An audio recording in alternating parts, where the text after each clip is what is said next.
dire. Mais au moins, na niveau de finga Kabila, c'est que Fatinde, so ba ken bongo et comme ba beta ba massa sinanzela. Parce que justement quand on va critiquer ba ne ba silika. Et comment mamba wa bitumba. Nous tous ngai na bando loba mamba Kabila depuis quelle année? Il a commis une erreur politique de dire que soit commis président quand année. Dans quel pays au service de renseignement a raté? Pour moi, c'est ça le populisme, la démagogie. Vous comprenez? Aujourd'hui, François Beyaïki, le numéro de l'Agence nationale des renseignements. Donc, quand on parle d'un état de droit, aux hommes de Moussika, on a bételo l'isolo, il y a Léviathan, il y a Thomas Hobbes. Dans un état, ça a droit parce qu'on considère que les droits et les Léviathans. Les Léviathans, c'est les gros poissons qui mangent les gros poissons qui mangent les petits poissons. Mon akati ya mai, ils ont un biso ba faible ba biso zo monela ba. Mais est-ce qu'il faut qu'il y ait un gros poisson ou pas vous ka ba biso minene on. C'est pourquoi est-ce que dans Congo beaucoup c'est élection normale? Qui est ce Congolais qui a gagné l'élection présidentielle investi dans ces pays? Personne. Jean-Pierre Bemba a gagné en 2006. Kabila s'est imposé avec la communauté internationale. Etienne Tshisekedi a gagné en 2011. Kabila s'est imposé. Martin Fayulu a gagné en 2018. Kabila a mis l'homme de son choix, Félix Antoine Tshisekedi. Si les gens de l'IDPS refusent la victoire de Martin Fayulu, doivent accepter que Etienne Tshisekedi en 2011 avait échoué. Comment Etienne Tshisekedi a dit que Kabila a roulé mais Fayulu a dit? Si la CENI est sérieuse, si cet organe, une institution d'appui à la démocratie, a des preuves de la victoire de Fachi, qu'elle nous brandisse les élections, les résultats bureau par bureau. Fachi a fait combien de provinces? Nous avons 26 provinces en RDC. Fachi a gagné dans combien de provinces? Ça qui déjà mélange, additionne. Oh, voilà proclamation dans la classe. Oh, voilà proclamation. Nous avions quand même l'âge en 2011. Talango Imoulou n'a pas publié. Andeka Jamba Jean. Apesi. Bombole Intole Adam. Apesi. C'est comme ça qu'on doit procéder. So beti site ya CENI. Autant des résultats 2006, au moins que Kabila avait gagné dans autant de provinces, même dans autant de provinces, sommation dans des salaires que Kabila avait gagné. Pour la province, qui n'a pas densité belé, nous on a une tricherie, une tricherie bien organisée, mais une tricherie très mal organisée, une tricherie impréparée, c'est celle de 2018 avec Corneille Nanga qui se disait être expert. Corneille Nanga dans la conférence, expert. Mais c'est une bêtise. Depuis janvier, le 10 janvier, si l'élo, la CENI, nous avons résultat 2018 en site, nous avons raté. Yo a 7 millions point quelque quoi, mouto ben à 86% de la classe. Mais, oh bah on finit à biso l'élo, parce que bah lignité tout le bas ma bé à Fachi, bah que biso to ligni Félix Kole Kabango. Monde bah on va encore ça y est, aux béton, yo leki, tant en kouya, en koufa, bah changer quand. On a ma bépo tolo ba bêtise oiseau ça lelo sora za muta yo kaka atala ba vidéo na biso ayebi cabinet n'etala pour ni Steve Olo ba boy a changé comprendre qui aurait cru que lelo Joseph Kabila comme meilleur ami à IDPS quelque chose où il faut te dire que c'est une alternance fabriquée, une alternance masquée, parce que on pouvait parler d'une alternance alternative. C'est ce que j'ai souhaité avant les élections. Je ne voudrais pas voir le système Kabila continuer. Quand le vieux Valentin Mouba qui avait dit que les dauphins de Kabila se trouvent à l'opposition, il était mal compris. Mais c'est ça. Et ça, le roi Kabila, est-ce que c'est ça ce que nous voulons? Il y en a 2018, en juin, où il y a des IDPS qui ont travaillé dans Kabila, on dit parce que Kabila représente un démon. Au moins, Kabila pour nous IDPS. Kabila est China Rambo. Aujourd'hui, Kabila est partenaire d'alternance et on va plus loin pour fabriquer une monnaie. Kabila na Félix. Oh, Kabila est dictateur à Salangote. Donc voilà le pire. Fachi mal entouré. Au sein discours, il y a plus de 2 heures. Ennuyant. Et puis dans le discours, il y a prêt à aller même au sacrifice suprême pour que la paix règne à l'est de la République. Il y a un discours, même si je ne le souhaite pas. Donc, moni golobaki mambu pour ne pas trop dire.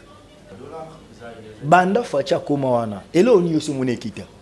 Ni elamba, ni le rola, ni on se mataka. Est-ce qu'on a mboka ya bongo? Bozwa 6 millions de dollars. Pour vous fêter, batumi bali. Ndenge, batraïsa li peuple. Exemple TV qui toque, rien à dire. Abonnez-vous massivement sur Exemple TV. Batou Bolinga Nada, encore commis à sans périque, il faut vous s'abonner. Vous s'abonner à Exemple TV. C'est Exemple TV. Vous s'abonner à la chaîne YouTube. Exemple TV qui toque, rien à dire. Yaya, un exemple à suivre, cette fois-ci Exemple TV. Si on voit un exemplaire en autres, on va s'abonner. Exemple télévision, c'est vraiment un exemple à suivre. Il n'y a pas de polémique, il n'y a pas de conneries, il n'y a pas de... C'est vraiment... Il y a dans la lignée, il y a dans la nzela.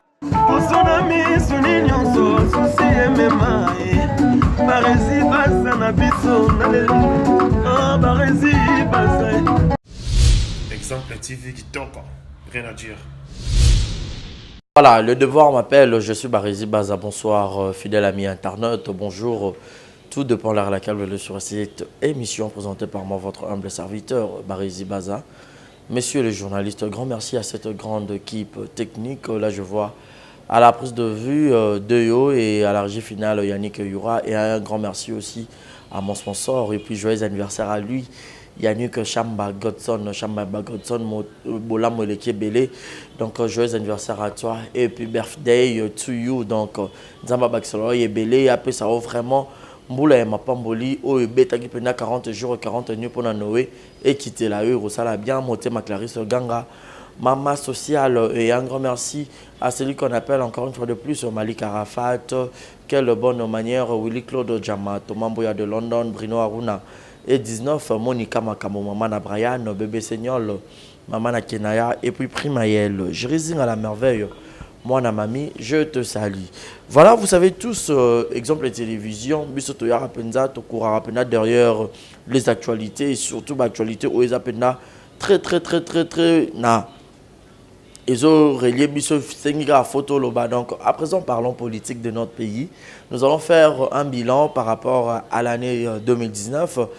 Bilan politique, beaucoup plus de bilan politique parce que politique, n'est ce que bien et au bon moment, bébé n'amboka. Et puis, tu requittes la musique, tu requittes à peine à YouTube, surtout parce que la personne que n'a ciblé comme invité à Lilo pour que tu analyses sur ma fait Nyonso. C'est un ami confrère Steve Kambanga. Donc avec lui, nous allons essayer de discuter. Alors jetez vos télécommandes car il a une tête très bien faite et Maïe tout ça il bien pour les ébinoter. Ceux qui d'ailleurs à la cœur nanga font la biseau pour dire bonjour et bienvenue à mon ami et frère. Bonjour et bienvenue. Bonjour Barési Baza, un confrère Mathéus, j'aime bien t'appeler comme ça. Bon. Barési Baza, merci à Exemple TV, aussi une grande chaîne qui évolue bien. Merci. Et merci à tout le monde qui va nous suivre et sachez bien qu'au cours de cette émission, vous ne serez pas déçus. Prêtez-nous l'oreille et soyez plus tolérants. Moi, tolérance, c'est ça, abisso bien. Pour qu'il n'y ait pas impartialité à Marambo. Pour qu'il n'y ait bien. Steve Kambanga, journaliste politique, analyste politique aussi, beaucoup plus dans la politique. Tozoni na congrès au Fachi, son excellence à Outaïko, ça là, je crois que c'était la semaine passée. Un discours d'état de la nation devant les congrès. Voilà. Ah, ok. Non, c'est déjà une semaine parce que c'était le vendredi. Passé, dans les vendredis passés déjà, c'était les 13, je crois, et à ça là qui déjà discours devant les deux chambres réunies en congrès, Netolobaka en politique, donc les deux chambres du Parlement réunies en congrès, c'est-à-dire le Sénat et l'Assemblée nationale, et il a tenu un discours d'état de la nation pour dresser un bilan annuel, depuis qu'il est là, depuis le 24 janvier et jusqu'au 13 décembre, donc c'était pratiquement 10 à 11 mois, on a compris ce qu'il s'agissait en fait. Impression ou soit Biloko yo retenaki plus na discours. Ben, un discours politique, une démagogie simple. La démagogie, c'est juste une politique qui constitue à flatter, à chercher la multitude des personnes, à chercher à convaincre des gens. C'est un discours qui on ne doit pas vraiment mettre beaucoup plus attention. C'est un discours purement... en fait, Fachi a un sérieux problème. Il est à la recherche du populisme hein, au lieu de faire des choses sérieuses. C'est trop inquiétant pour moi. Et étant sentinelle de la République, quand je vois cela, déjà, on n'a pas si. Fachi a outil déjà dans le parti politique, il y a parti, il y a masse, parti, il y a peuple. Mais Fachi a comprendre qu'il n'est plus membre de ces partis, malgré, il est appelé par les faits qu'on l'appelle président de la République. Il devrait comprendre qu'il est dans une institution président de la République, qui est différent d'être membre ou président d'un parti politique. IDP c'est un parti où on va apprendre ce terme formol. Formol pour nous bateau ba yebi base. Na sanzete za Greco. Hein donc là au moins le kuta. Beaucoup font na ba mo fachi na gbado. Ba kele le pe salami mais il y a formol. Donc ba combattant ba imam na lo bata ba finga na bi imam na lo be bien parce que je suis journaliste na vanda na bango. Ce qu'on va formol loana ah nous y a non peu na politique. Trop de promesses. Tu sais, il serait mieux ne pas trop parler de toi. Pour quand tu feras mieux, les gens vont t'applaudir. Que tu aimes trop parler de toi, ce que tu es, tu nous racontes ta vie. Et quand tu échoues, ton échec sera plus grand. Vous comprenez? C'est ça les vrais problèmes avec mon grand frère, Félix-Antoine Tshisekedi. Donc déjà, il oublie que dans la politique, ce que nous disons reste toute une vie. Un adage latin dit Werba Holland script manet. Et moi je dis Werba Holland video manet. Donc quand il tient ce genre de discours qui sont enregistrés, les paroles peuvent s'envoler. Mais les écrits. D'ailleurs, nous avons vu aussi l'honorable Jeannette Kabila. J'avais vu la photo circuler. Voilà. Oui, il y a un coma parce que c'est lui qui écrit lit des fois. Donc, on coma, on tanga, on mémoriser. Déjà, c'est que Fachi fait et qu'on rattraper tôt ou tard. Et on a eu ça en janvier. On a fait 2 ans pour vomir Fachi. Parce que Fachi béton, Fachi. Ah ben ça m'a sauté. Na ebise ba tu reza poto eza béton te ba ko saé. Ba ko saé Fachi encore poto labou. O ba maçon ba sala nan pour ba sa fondation. Il n'y avait pas l'état de droit, Qu'est-ce qu'on appelle l'état de droit? Ça m'étonnerait. Je ne vais pas parler quand même de moi, je suis journaliste et j'ai fait le journalisme politique extérieur, j'ai fait les droits publics internes quand même. Qu'est-ce qu'on appelle l'état de droit?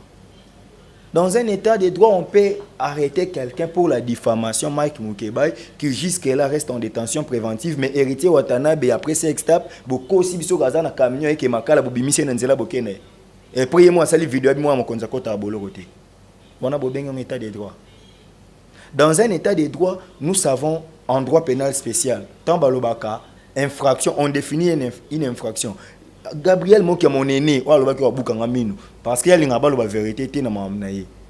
Les faits, il y a que ça là, acte intentionnel, élément intentionnel de l'infraction de meurtre, c'est quoi? Aux yeux voiture, tout à moutou. Tentative de meurtre est pénissable de la même manière que le maître lui-même. Parce qu'on a bon à côté de quand on après une semaine pour bimicier. Mais qu'est-ce que Mike Mukeba a fait dans un état de droit? Et le grand juriste, contredisez-moi. La diffamation, la peine la plus élevée, c'est à combien? Et la loi dit quoi? Quelqu'un ne peut pas faire 3/4 de la détention préventive que sa peine. Ce que Moukeba a fait déjà combien de mois? Dites-moi, qu'est-ce que vous appelez état de droit? Dans un état de droit où quand on critique le chef de l'État, on est aîné, on est jaloux, on est panguistan, comme on nous traite. Ils oublient que moi, Steve, aujourd'hui, comment on traite un pangui? Parce qu'on critique le chef. Ça, c'est pas un état de droit. Kabila, on peut dire de lui, Kabila, oui, il y avait des enlèvements, il y avait de tout ce que nous pouvons. Parce que justement, quand on va critiquer, on va silic. Et comment on va bitumba? Nous tous, Ngaï, Nabando Lobama Kabila. Depuis quelle année? Hein? Est-ce qu'on a coupé un beaucoup? C'était aussi un état de droit. Qui n'a pas critiqué Kabila? Yefachi, à le bas que le Congo est malade. La maladie de la RDC s'appelle Joseph Kabila. un messie à mettre hors d'état de nuire. Il n'était pas dans un état de droit. Quand il a dit ça, Babo Maraï, vieux José Makila Benga Kabila microbe.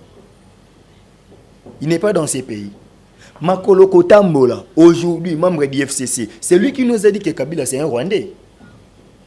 Bakangaï, Akoufa.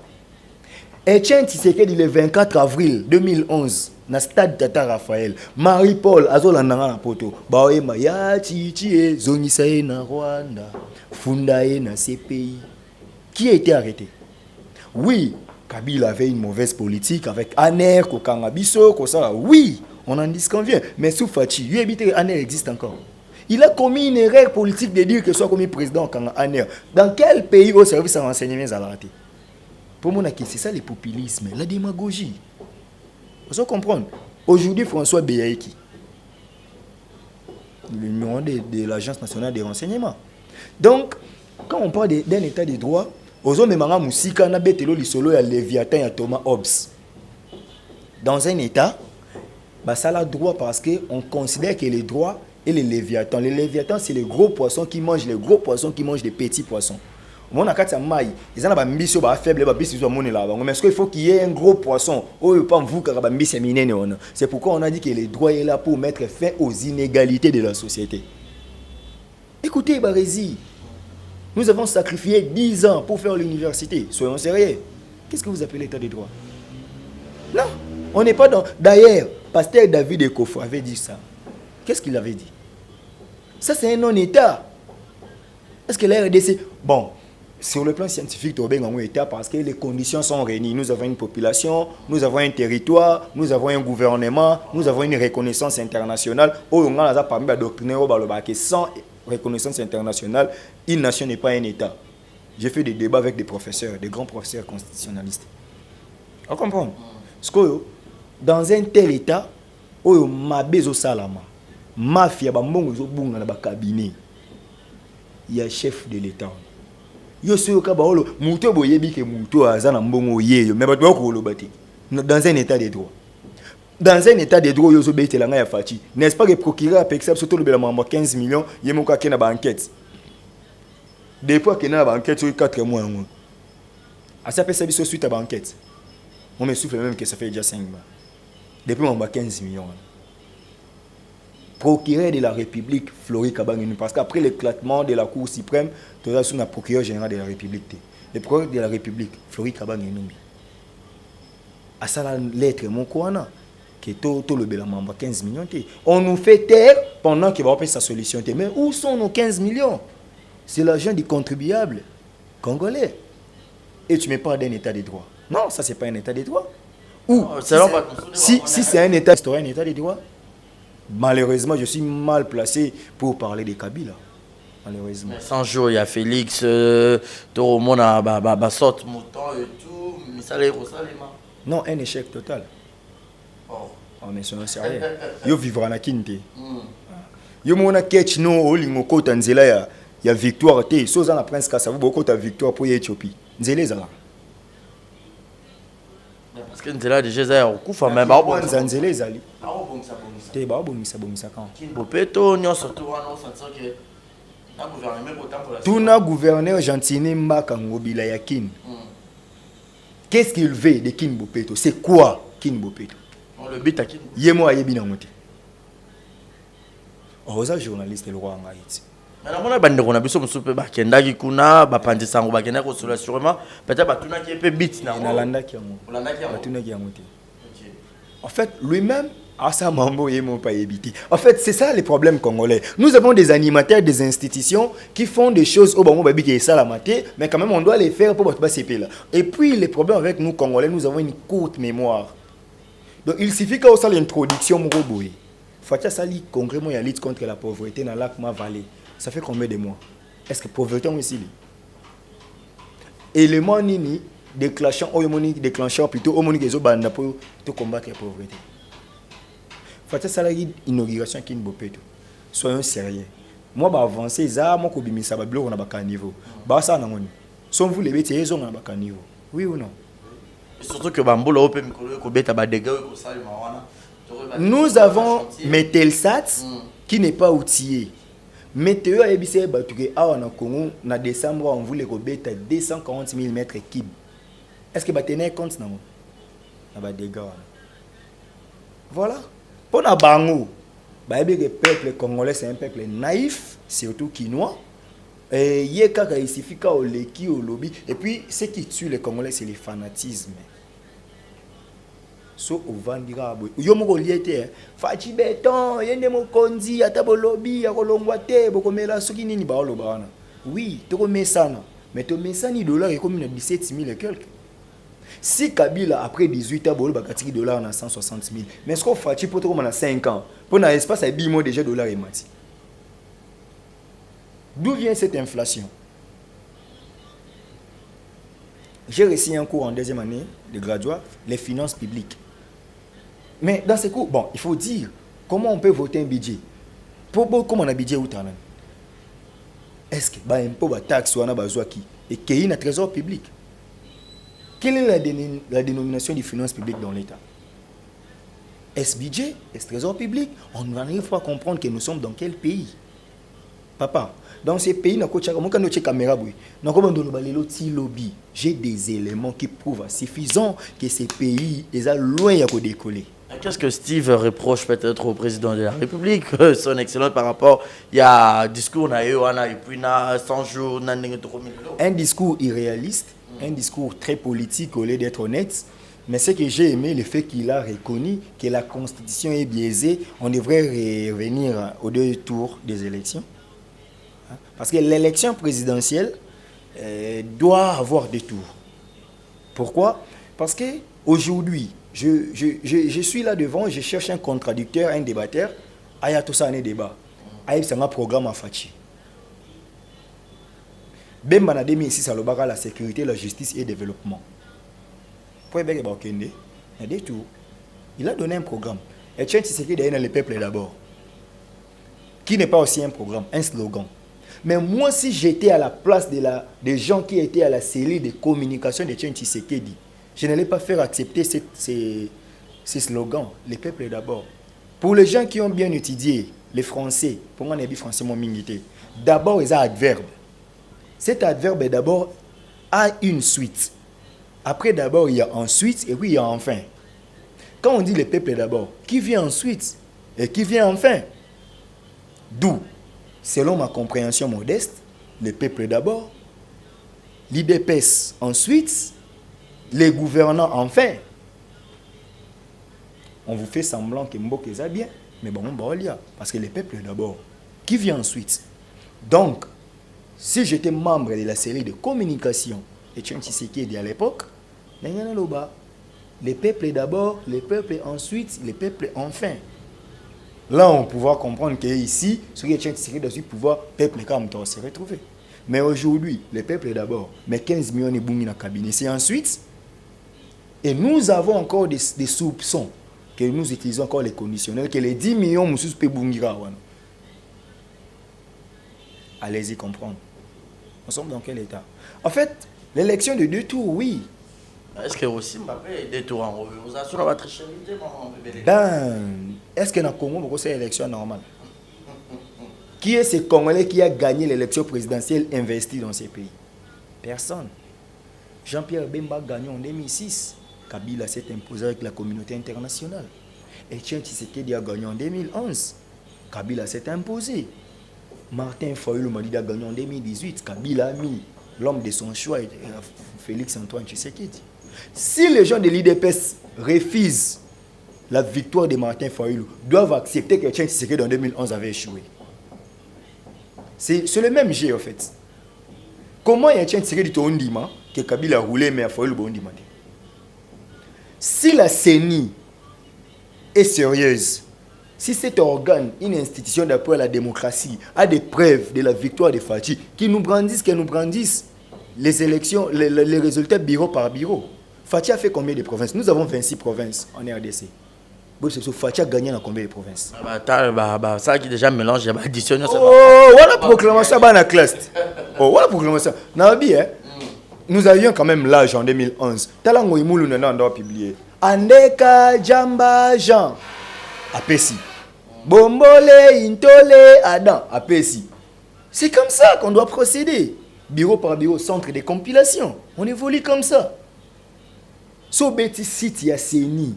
Autant des résultats 2006, au moins que Kabila avait gagné dans autant de provinces, bim, donc autant de provinces, sommation dans des salaires que Kabila avait gagné. Pour dans la province, dans la densité belée, nous avons une tricherie, hein? Une tricherie bien organisée. Mais une tricherie très mal organisée, une tricherie impréparée, c'est celle de 2018 avec Corneille Nanga qui se disait être expert. Corneille Nanga dans la conférence, expert. Mais c'est une bêtise. Depuis janvier, le 10 janvier, si l'élo, la CENI, Luka Barezela 2018 un site, yo ben à 7 millions point quelque quoi, mouto ben à 86% de la classe. Non. Et puis deux tours qui aident pour la légitimité. Tu sais que Fatih est illégitime. Peu importe ce qu'on a dans la logique na bango. Avec 36%, tu peux être président des Congolais. Tu comprends? Donc, loin d'avoir même la moitié de la population. Nous sommes dans une jungle des intellectuels, où la loi du plus fort domine.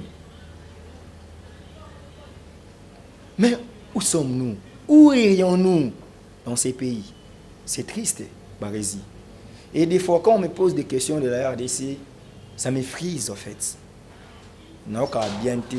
Parce que dans ces pays, on comprend maintenant que dans ces pays, les gens n'ont pas de bêtises, les autres salama. Donc, ils ont des bêtises. Mais, oh, bah, on finit à biso lelo. Parce que, bah, l'unité, tout le monde m'a bien fait. Bah, bah, que biso, tout l'unité, Félix, que le kabango. Mon dé, bah, on va ça y est. Osa béton, yo leki, tant on kouya, on koufa. Mais biso, oh, bah, on a ma bépo, tout le monde, bêtise, ou ça, lelo. Soka za muta yo kaka atala ba vidéo na biso ayebi cabinet n'etala ah pour ni Steve Olo babo a changé comprendre qui aurait cru que lelo Joseph Kabila comme meilleur ami à IDPS n'est-ce pas Kabila qu'on a accusé des dictateurs d'imposteurs des Rwandais j'ai suivi une vidéo il y a Fachi quand il disait que Joseph Kabila a préparé patin mon boye, patin wanande mutu à revendre pour lui chauffer le siège pendant qu'il y a Zonga, il veut faire les choses à la Poutine. Hein? Maintenant qui est ce patin aujourd'hui? N'est-ce pas lui? Pourtant on fait le bas qui a patin, on va réagir ça va finir à faire. Mais la vidéo est avant les élections, oh yé mon Kabila a le patin mon boye, on a pas chauffer les sièges, les temps en Zonga. Et c'est la même situation que nous vivons aujourd'hui. Donc nous pouvons dire que Dimitri Belvedere n'a Vladimir Poutine. Qu'est-ce que Vladimir Poutine n'a Dimitri Belvedere? Un premier ministre sera le moins comme président. C'est le poutinisme qui va l'imbassade. Voilà. Et bientôt là, tu as une année, il faut alternance. Bah, fêter, PC, nous, pendant qu'ils ont maquillé 6 millions, il faut pas débloquer notre trésor public et tout, constant. Royoki Yango étant que Congolais et puis analyste politique. Oh, tu dis le Camerounais. J'ai des larmes aux yeux, Barési. Je ne peux pas dire que je regrette d'être Congolais de la RDC, mais Nzamba Yebi pourquoi ça l'a Congolais. Peut-être par mon canal, tu as sauvé Mboka. Maintenant, regretter. Cicéron, grâce à la littéraire, ce besoin dans la période, il y a histoire littéraire, il y a histoire latine. Vous allez voir que Cicéron est né, il a vécu dans un moment où il y avait une turbulence dans Rome. Troisième époque de la littérature latine. Mais il a quand même marqué, il est un grand modèle des avocats, un grand modèle des juristes. Marcus Tullius Cicero, Cicéron, parce que il avait le souci de Rome. Je suis né dans une famille modeste, pas trop connue, parce que là, on peut comme moi problème. On dirait que quand on pose après, des fois à moi, il y a tout le monde qui est là. Ce qui insulte, il faut que papa n'a pas banité. Ah, donc, bisous, on papa n'a pas koufa. Ce qu'on est dans le Congolais, papa n'a pas koufa. Des fois, qui a bisous, tout pour ça politique, il faut pas se baser sur la politique de 60. Pour mon avis, Nekomoko. Ou à un retard mental pour ne pas dire Karazoba, je pèse mes mots. Parce que quelqu'un qui réfléchit bas des étages, c'est quelqu'un qu'on doit dire que Azan a maillé les insuffisants. a publié pour dire que Félix Tebi papa naé, Kabila Tebi bango kamite tout, mais papa Foye Nabi. Oh, mais il est malade. Cicéron est issu d'une famille des affranchis. Les affranchis à Rome, bazaki banan. Na Rome, ba citoyen zaki ba patricien, ba plébéien. Et puis ba plébéien ba kotaka na république. Donc Rome est ba patricien, les 100 premières familles où zaka na Rome tango ibandaka. Mais Cicéron a autant na famille esclave. Mais il a été consul par plus de 2 fois, même proconsul. Dans le quoi nga Steve, papa nanga Crispin Kambanga qui fut un avocat Koufa. Aïba n'a raté comme un grand leader politique. Donc les longs on a commis président, on a commis opposant de grande envergure, tout n'a pas nanga. Et vous douterez aussi de ma nationalité. Nous avons des jumeaux dans ces pays, mais aujourd'hui vous les faites des Congolais. Un jumeau, mon kabotami na province Mususu, mon na province Mususu. Mon na district Mususu, mon na district Mususu. Mais ba jumeau. Dans ces pays. Mais bangonde ba Congolais. Non, cher ami. En fait, l'alternance c'est d'abord quelque chose où il faut te dire que c'est une alternance fabriquée, une alternance masquée. Parce que on pouvait parler d'une alternance alternative. C'est ce que j'ai souhaité avant les élections. Je ne voudrais pas voir les systèmes Kabila continuer. Quand le vieux Valentin Mouba qui avait dit que les dauphins de Kabila se trouvent à l'opposition, il était mal compris. Mais c'est ça. Et ça, le roi Kabila est-ce que c'est ça ce que nous voulons? Yon a 2018, en juin, oui, mais ça m'a dit que vous travaillez dans Kabila, on dit moi. Parce que Kabila représente un démon. Au moins, Kabila pour répondre à des pèses. Mais aujourd'hui, Kabila est China Rambo. Aujourd'hui, Kabila est partenaire d'alternance. Et on va plus loin pour fabriquer une monnaie. Kabila na Félix. Oh, yé Kabila est un dictateur à Salangote. Donc voilà le pire. S'il y avait un qualificatif plus que le pire, c'est le pire. Kabila fait la continuité des francs congolais que son papa a laissé. Et au moment où Kabila a fait un franc congolais. A piégé Bino. Si Bino vous imbongo, vous avez l'ongi à Fachine à Kabila. Beaucoup de Simbogoni. De Bilanga Ragats. Bilanga Bino. C'est parce que moi, alternance, on est ça qui bien par rapport que ceux qui que Batou Bazo à pouvoir, on est guerre, je reste dans un contexte constitutionnel pour ne pas parler de la tricherie de Kabila. En 2006, Kabila a été le premier président à être élu démocratiquement. N'est-ce pas? Est-ce qu'une année après, Basalara Moné Mongo pour fêter la première élection démocratique? Soyons humains. La constitution du 18 février 2006, cette constitution en vigueur, après une année, non, ça y est là quand on fait. Papa Fachi, nous savons, Bobébi c'est lui-même biso au crédibilité. Parce que même quand tu veux combattre, même quand tu veux défendre les peuples, n'oublie pas que aux Congolais. N'oublie pas que aux Mouta centre. Na kassa ils a moins pas si pour étrangers là. Au moins que ya la maman na botami, hein, na ba parents séparés. Pour na kassa on a aux frontières on ni ba ko c'est là. Pour na est ba ko moi Rwandais, moi Burundais, moi Ougandais, moi ni na ba Congo, ba koko tu na moi Angola, moi. Parce que yo za na centre, un Congolais comme toi. Tu veux commettre des bêtises au Kabila Salati. Mais c'est pire. Si Kabila, tout le monde fustige ce qu'il a fait, mais est-ce qu'il y a aussi la plus qu'il y a une année et 10 ans. Parce que tu as dit que vous préparez une chose. Pas parce que par rapport au travail, par rapport à l'accord. Donc, Azara est censé respecter. À mon humble avis, je sais que la constitution est la loi mère d'un État. Un pays ne peut pas vivre dans un accord. Si tel est le cas, la constitution du 18 février 2006 n'a plus une place en RDC. J'ai posé une question sur l'accord de la Saint-Sylvestre de 2017, le 31 décembre. Papa, et bouger dans notre constitution, oui, mais et la constitution, et tamo, kamo, to kutane nango, via impossibilité à mbongo pour nous faire l'élection. C'est quoi accord ou accord politique à FCC cash? Raison dans mes années.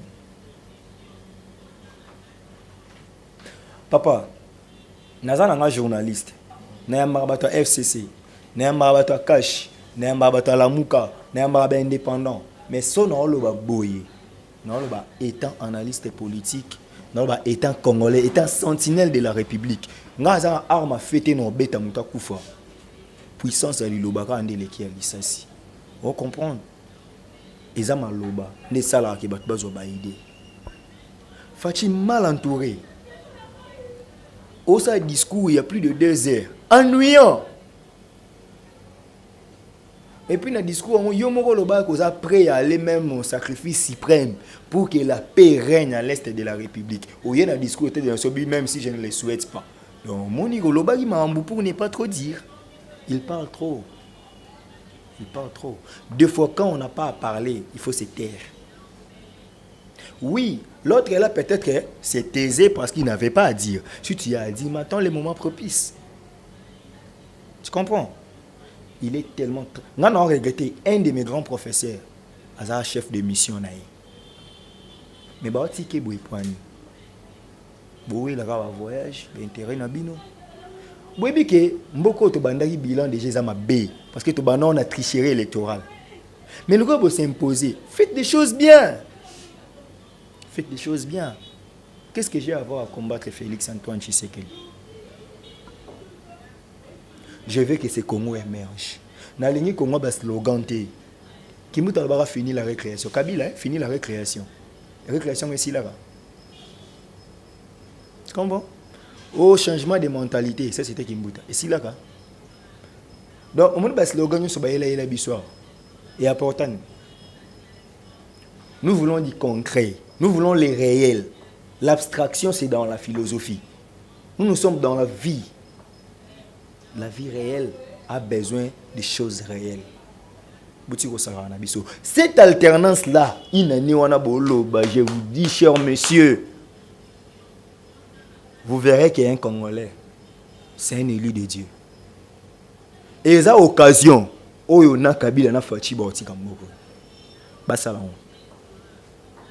apparemment, les accueille sur moi. Mais ils ont craché sur la mémoire collective d'une nation. La nation congolaise. Ils ont une sala. Inflation, ils ont un bon au Congo. Dollar est comme 17 500. Besoin de une solution. La pure des copains m'a deux soupers, 3 000 francs. Si vous avez un changement, banda facha kota ta bombo balongo 50 francs. Surtout beaucoup plus au peuple congolais banda ko la mingi côté social. Mais bilo réseau mataka. C'est par rapport il y a tout, il y a augmentation, il y a dollar. Banda facha koma wana. Et là on y aussi mon équité. Ni elamba, ni lo ni on se mataka. Est-ce qu'on a mboka ya bongo bozo 6 millions de dollars pour vous fêter batumi bali ndenge batrahisa li peuple. Ah papa nzambe ngaza chrétien ngaza bakimbangu te ngana chrétien mon Seigneur Jésus-Christ de Nazareth, il voit le pauvre et le peuple congolais, la souffrance, comme a dit Jérémie. Pourquoi la souffrance des Congolais est-elle continuelle? Pourquoi les Congolais vivent en paix? Fachi. D'ailleurs, au Kaïsa non biso. Mais au Lingi, Kabila bomani mboka yo okunda yango. Et bomo na bino mbale. Moni jour révolution et salama na mboko. Nto ebisa mutu te faut révolution et salama. To la muki boye bomoni mambo baluki. Mobutu était puissant, Mobutu n'avait pas cru que PC Mukongo, Babetela Afdel Maboko Jou Bakotaba. Mobutu a quitté Mboko na tellement na boulevard Lumumba, gamin à l'époque. Mobutu a quitté Mutu na Sawa Kitama et Misu. Le roi d'Isaïr, maréchal Kukumbendo Azabanga Abima Mboko Olela. Et qu'est-ce qui manque pour Nabino Mibale? Les deux rois de la RDC. Vous partirez. Et surtout que vous avez une mission. Mais même si vous avez une élimination, même si vous avez un franc-maçon, est-ce que les Français vont aller dans le roi Bisso?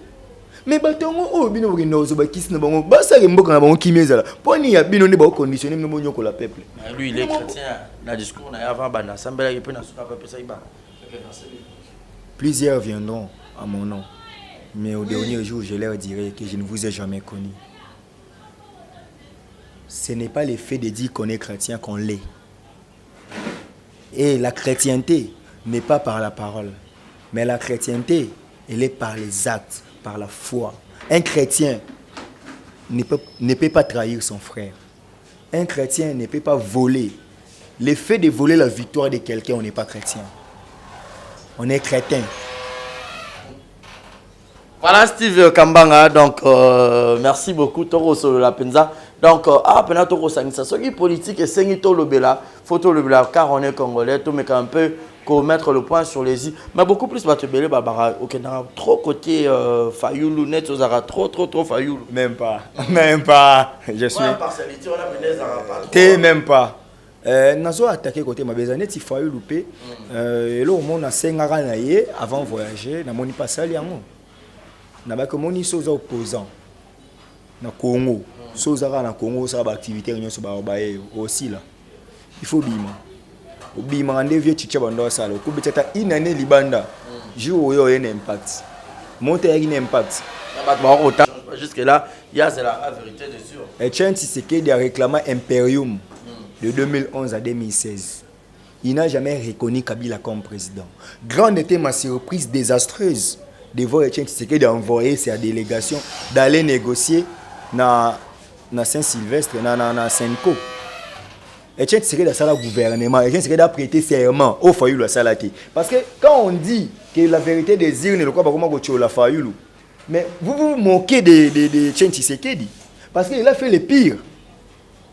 Fayoulou a prêté serment, mais Etienne Tshisekedi a prêté serment. À ça la gouvernement, majorité présidentielle populaire. Dio Minonga la ministre, porte-parole il y a MPP. C'est la cause où on a Kabila Bakanga Kaiba Kosi la viol parce qu'il a mis Kabila mal à l'aise à un certain moment. Le premier semestre 2012. Dieu m'a donné partout MPP ça est là. Albert Moleka, directeur à cabinet, il y a Etienne Tshisekedi. En 2016, le 19 décembre, ça a Etienne. Vous avez le corps de Kabila démissionné, il peut démissionner pour prêter un serment. Eh bien, sur le plan sociologique, nous avons vécu quand même dans un état où nous avions des présidents, parce que Etienne Tshisekedi a fait prêter serment avec la Bible. Nanda Kounaï. Ce qu'on s'offre dans la belle vérité des urnes, où est le mal? Vous comprenez? Et ce hobby qui est comme il a monotonie, non, ça m'est égal. Mais Etienne Tshisekedi, quand il disait que Kabila n'est pas président, Bokangaï Boyani Mubimba, qui dirigeait ce pays? Fayoulou d'ailleurs, c'est un pacificateur. Est-ce qu'il y a Tinda Batundansela Bakiboma? Soyons sérieux. Voilà, mais sinon, en gros, ce qui bateau bataille, peut-être retenir un côté bilan politique, il y a l'année 2019. Très négatif, un bilan négatif. Déjà, on a tricherie électorale. Tu continues on a promesse à 100 jours et simbité. Tu pousses à nier, tu fêtes na basot mouton. Et salamité, il y a encore après. Il y a Kocha Kimia na Est Angolo Salamité. Nous avons vu Kabila faire des rallyes dans la moto naie, autre qui selon la rumeur à son mari moto na 200 000 balles et à outil ko perdre moi qu'on a club na bango vient abisso ingénieur Franck à ça qui accident na Maluku week-end passé déjà mboko e comment nango o alala la muka bimina e asalima mdenga lingi et nous sommes dans un état où même quand il y a un détournement des deniers publics, mais pendant qu'on nous dit que nous sommes dans un état de droit, c'est du n'importe quoi. C'est du n'importe quoi. Aujourd'hui, INC, ils ont doublé IDPS. IDPS, bateau babundela IDPS de l'eau, télémica na basaba nzete. Pour ba kota na carte ya permanence ba comment tuna ba carte biométrique ko ba te ka $20 alors que na era marche ba senga ba carte biométrique.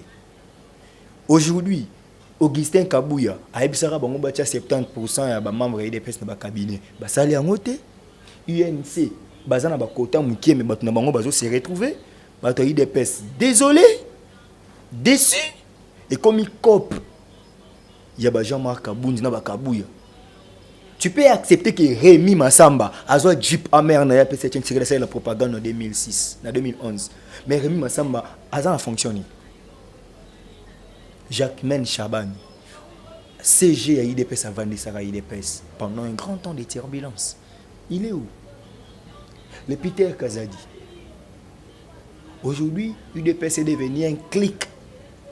Il y a bâtiment au bruit.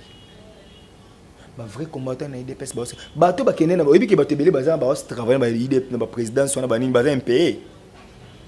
Je t'informe. Ba les là. Moi je parle avec des conseillers ba ministre belé. Mon frère 4 mois non 18. Ah. Vous comprenez? Donc bato ba sacrifier ba vie na bango. Quand je vois mon frère, mon ami Rossi Chimanga akufa na âge akufa na Nassimanongo bo cracher sur sa tombe. Je me souviens encore na boulevard Triomphal. Na ebemba aussi. Ba sabota yango. Mais ça c'est bête gaz et bête na télé wana. Na je me souviens na kana Jacqueline dans la journée. Allez-y comprendre. Thérèse Kapanga la outine messe en bima mo beti masasi. Pour la marche, il y a celle-ci. Et aujourd'hui, IDPS s'est réjoui, il y a beaucoup mis sa fachi béton pendant que Bango Bao s'est retrouvé.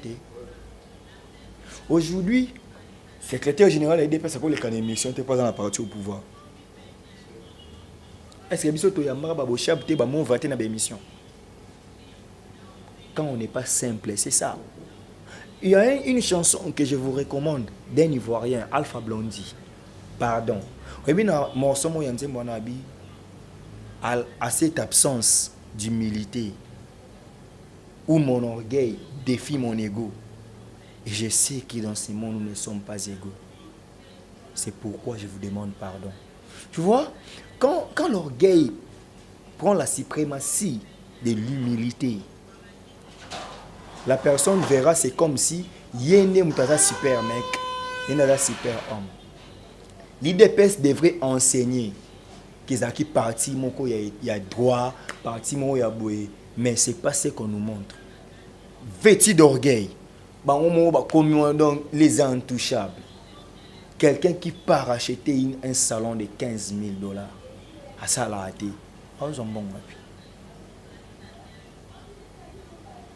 Fatia Kenda a premier voyage à Azongi Simbo. A sali plus de 30 voyages après Yango. Azongi Sambon te prendre. Tu vois? Populisme. Peuple congolais mi bundé la poso mi bundé te muta bundelo azate. Avec biso ba otoye na ba munoko ba politique yo. Passi na passi. Et des fois quand on dit comme ça ba obenga. Steve, tu te prends pour qui? Yo mto changer mboka. Ah ben, mais c'est désolant. C'est décevant. C'est pas binonné beaucoup et moi je croyais qu'une fois IDPS investit au pouvoir, les choses vont changer d'elles-mêmes. Là, pour savoir qu'il y a une différence entre le changement d'un régime ou un système et le changement d'un individu, tu as entré à AFDEL en 97. Quand Mobutu est parti avec son système, Bilo est quitté à Mobutu. Est-ce que tu faut ça? On doit sentir les changements.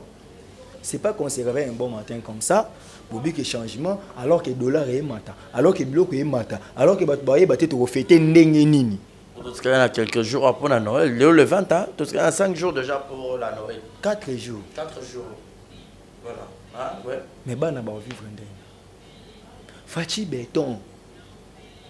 Bana ba vivre ndenge. Alors, il n'a jamais été béton, ni non plus un caillou. Poto mon boy ba balusa nanu mais bino bo commissaire de béton parce que ça m'a bien neni pour des orgueils à béton tché aidez-les qu'ils apprennent à se taire, qu'ils apprennent à être un bon politique au lieu d'être politicien. Nous n'avons pas des hommes d'État en RDC, mais ayons quand même des hommes politiques. Tu comprends au moins? Parce qu'un politicien est différent d'un politique. Il est différent d'un homme d'État. Et les Congo ont une crise des hommes d'État. Ce basé à 1% ou 2%. Nous avons que des politiciens qui viennent dans la politique pour chercher leurs intérêts. Basi na mama ta mona jet privé, ba mama ta mona jet privé, ba la first class, ba vivre bien et c'est le peuple congolais qui restera le peuple misérable de tout genre. Et ce que j'ai aimé dans le discours Fati, il a au moins reconnu que nous sommes dans un pays richement potentiel, mais le pays le plus pauvre de la planète. Ah papa, ngaïta on a kola na Congo oyo na bané 92 93, je savais que sota mo na ville d'Éthiopien ba senga ba mbongo. On pone d'Éthiopien po biso ta ba ta série 8 ba bandeli wana. Tant tous ans mo ba 10 ans wana mo ni na ba kino te ba d'Éthiopien ba ta bongo. Mais les lots so ke Éthiopie. Éthiopien c'est une grande entreprise aérienne hein? Est-ce que Congo Airways yana ba vol à libanda ni ya malonge sala. Pour développer un pays, c'est pas de la magie. Il suffit qu'il y ait la volonté politique et puis prendre des professionnels, prendre des hommes compétents. Quand vous mettez des gens dans un cabinet, des gens incompétents, mais qu'entendez-vous comme résultat? Montez au tien à presse, il y a arrêté. Il y a caméra. Et sur le bon, à quoi réfléchir pour la visibilité à chef de l'État. Moi, si moi, je suis maquillé président, image est bimi, photo est bimi. Moi, na mon boye, à quel côté la président visite de courtoisie, bozo ça la vidéo. Parce que moi, on a peine business woman. Président qui boîte, photo est bimi. Papa, Kabila a fait la vie pendant qu'il était président, mais il n'y a aucune trace au bout de ce il avait une bonne sécurité, il avait une bonne presse, une bonne communication. Je n'ai jamais été d'accord avec mon aîné, Jean-Marie Kassamba, mais il a bien vendu Kabila. Tu vois? Avec la télé 5 ans de visibilité, oh oui! On masquait même la vraie information, parce que leur ligne éditoriale, c'est de dire toujours le bien de Joseph Kabila. Mais il est sur les côté de maman, on va côté quand on a insulte, Fati béton, beaucoup mesana, to mesana dollar et mata oui, to mesana. Parce que dollar et matin on espace à 10 mois. C'est que en 2023 tu as combien? 30 000. On voit Matata Pogno, un ministre issu de MP, ministre du PPRD, premier ministre du PPRD. Il a laissé les traces au Monata Transco. Au Monata ba épave ba avion. Mais Chiba la délit de peste, Badi Banga délit de peste, ils ont laissé quoi? Si ce n'est des parcelles. Parce que tu peux travailler. Non, Chiba l'a fait plus d'une année, non? 2 ans. Tu oublies facilement. Très facilement. Par rapport à Matata et... Non, c'est la volonté politique. C'est la volonté politique. Et tu as dit que ça là en a primature 3 mois. Mais les gens avaient constaté un changement dans son époque. Lumumba. Bon, là, on a vu que choqué, Lumumba était premier ministre pendant combien de temps? Lumumba n'a pas dépassé 3 mois en a primature. Eh bien, aussitôt indépendance, c'est Salamine, juillet, la première.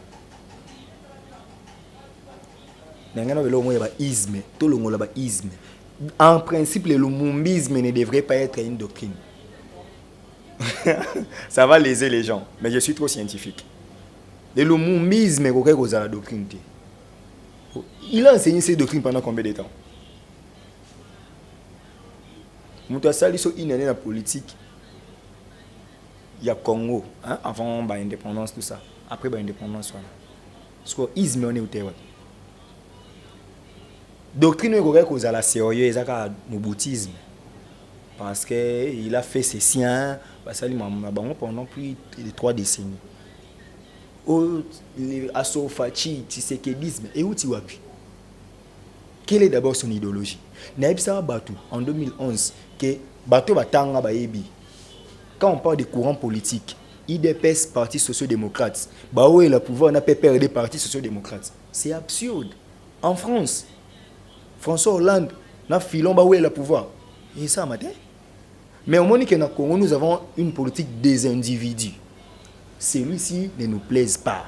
Comme il nous déplaise, on doit chercher celui qui nous plaise. Est-ce que des politiques congolais, fans disent tout le courant politique nous anime? Et bien, bien, mais un ministre, combien de fois? Voilà, intérêt du peuple politique, nous, nini. Moi, Steve, j'ai fait la politique des libéraux. Ce que yo politique, non, nini. Tu vois, peuple congolais, mi bundé là. En tout cas, mi bundé là. Voilà, merci beaucoup Steve Kambanga. Donc c'était vraiment avec un grand plaisir de partager nos pénabas moment où il y a la pénamboka quoi. Donc désormais un exemple de la télévision, tu retouché par tout ce qui est politique, tu es puis on a pour la roloba et ça là bien pour que tout beau se retrouver facilement. Mais tout va suivre bakwa hôtel là yo au rôle de on est en gros et puis pour la festivité bientôt là c'est la Noël et puis la nouvelle année et puis par rapport il y a le 24 janvier, c'est une année. Hein? Bon. Voyons voir pour la député Belé, la Christelle Voang a posté la page. C'est comme si Belé par rapport il y a 6 millions de dollars pour que ça la fête. On a une année aussi longtemps, le peuple congolais a besoin de Belé. Donc, un mot par rapport à la participation sur vos albums. On a si dans le qui ont coutu 24 janvier, on a sorti un an d'alternance. C'est l'insulte. Une insulte c'est une insulte à la mémoire collective d'une nation. Okay. En tout cas, vous insultez l'État congolais. Félix Tshisekedi Fanda Kimia. Zoa Mutunao Kabila, ceux qui bokende la champagne. Ceux qui bokende ça nini, laissez le peuple congolais les 6 millions de dollars wana boni bozwa wana botika. Bosala makambo sérieux papa. Est-ce que 6 millions wana boko sala ngwata route makala ote 6 millions wana boko bongisela ngwata mwelo mo bien te Fachi na yope ozaki na kombo peuple 6 millions de dollars. Ah non mon Dieu. En tout cas, c'est triste. Même quand vous faites il y a 1 million en lingaté. Même faites à 50 000. Pourquoi alternance? Alternance donc. Mboko ezagi ya Kabila que ceux qui a tiki pouvoir ne comme ba fait. Mais est-ce que Kabila évité que la constitution il y a 18 février IDP c'est bien la constitution des belligérants. Constitution le beaucoup mo betre mo sur alternance. A prévu des mandats point barre. Et ça le roi Barési au sommet limo en lipa et commis chantage. Mais comme il a laissé les pouvoirs, ce n'est pas de sa propre volonté d'abord. C'est la volonté constitutionnelle. Parce qu'alternance, on va fêter là, parce que ça devrait toujours arriver. La Constitution l'avait prévu qu'il faut qu'il y ait des mandats et puis c'est point barre, c'est tout. Parce qu'alternance, c'est un beau fêter. Et ça, indépendance. Donc, tu vas fêter le 30 juin, indépendance. Tu fêter sur le 24 janvier, alternance. Atabino moment on est beau film, on a combattant. Atabino moment tu as des personnes, vous en avez en place nanga. Atabino moko. Bo mela makila Tshisekedi. Bo mona te ka saka na biso. Peuple congolais, télémélé local. Monnaie wana ezala ya o ba ko tchana misé. Ezala o ba ko lia nabi Kabila ye moko o to benga dictateur atikala o tchelo ngine te na mbongo. Sko yo lingo yo tcham. Mais mon Dieu. Peuple. Heureusement na yeba o finga te pour beaucoup luka ngama na article 55 code pénal bozwanga te. Voilà, merci beaucoup Steve. On est arrivé à la fin. Quelques dédicaces n'a pas tout bazui li bakwa rota yo pour que tout se sépare. Déjà merci à Odette Lessa, la Mégane depuis Switzerland, merveille à toi et merci à mon vieux si à Moulex déjà jour à Kinshasa. Non ton monanité. Appelle la monnaie non vieux si à Moulex. Vieux si à toi là yo. Vieux si à Moulex Aigle Noir et je salue vraiment un frère et un ami Cédric Mbangou. Les grands réalisateurs congolais. Bana posa Congo ke liboso bango mais so vous dire pour investir, pour miser atteindre na maele na ye. Et aussi là bien 6 millions na pour pesa Cédric Mbangou comme na matériel wana Hollywood. Mbangou vraiment. Merci, je salue aussi mon ami DJ Abdul. Nabi que le 22 awa tube na ye na marché to zalawana. Merci na binonyo so bozé belé en tout cas base nanga. Je vois Pasta Drinks, Eva, Galon Poutou, Houston bien na New Zealand. Boza ebele vraiment en tout cas donc autant à bien sauté Trésor Bossé Lio aussi qui nous a assisté donc tous ebele Gilles Va Zolandonga na montant na mona Gilles Va na moni jazz Kabulu la maison jazz mbote merci à Deo Fungume Soldier Deo qui a quand même filmé cette émission. Merci à toi Barési Baza pour cette invitation combien honoré. Merci vraiment à tout le monde. Donc on est là Naza kawana pona finga batute, naza contre batute, mais naza contre ba anti-valeur parce que on m'a mis la sentinelle de la République. Donc Steve, à jeune âge que je dois défendre ma nation. Je défends ma terre, naza na posa mboko. Moni le jour où on a mon mamboye qui est bien en bête maboko. Na utso loba qui a et l'ora bien le mambo des tours. Donc c'est que soit c'est mambo bien na loba nanga. Mais boka ni sate que la muka eza simananga nini te. Je vais que la RDC est émergée. Angola va jouer kimia na sima na biso. Après sa vie bien koufi na 2002. Les lois Angola to comment envier.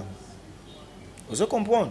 Donc pour nous c'est encore possible. Phrase ya général Jean Sainte quand la RDC qui a appris l'indépendance c'est égal avant l'indépendance. S'il vous plaît, cherchez maintenant la vraie indépendance. Que la RDC est bima na buzoba. Donc voilà, merci. Merci beaucoup, mesdames et messieurs. Ça n'est fini pour aujourd'hui. C'était la Steve Kambanga, un ami confrère Tomeke, un peu qu'on a analysé sur la politique de notre pays, la RD Congo. Donc, grand merci à Jules Zamunda, Motema Julia Welo, maman na Preston, on dirait qu'il y avait la natte. Et puis un grand merci au couple d'Akakanza Motema Yajina Wajina, Mona Yolo, Mona Dallas. Passeport rouge, Gina Wajina, merci beaucoup pour tout.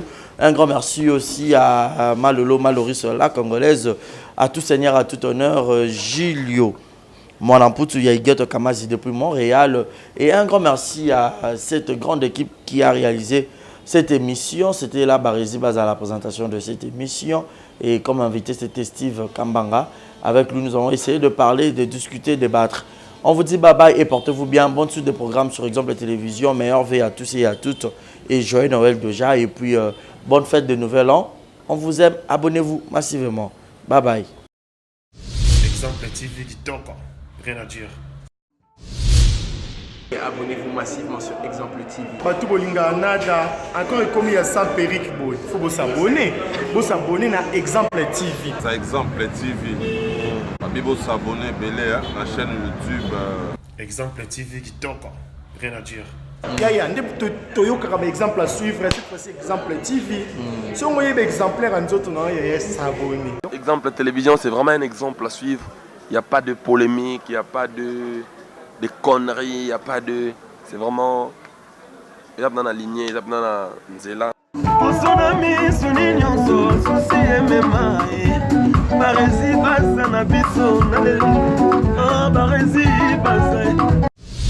Exemple TV qui toque. Rien à dire.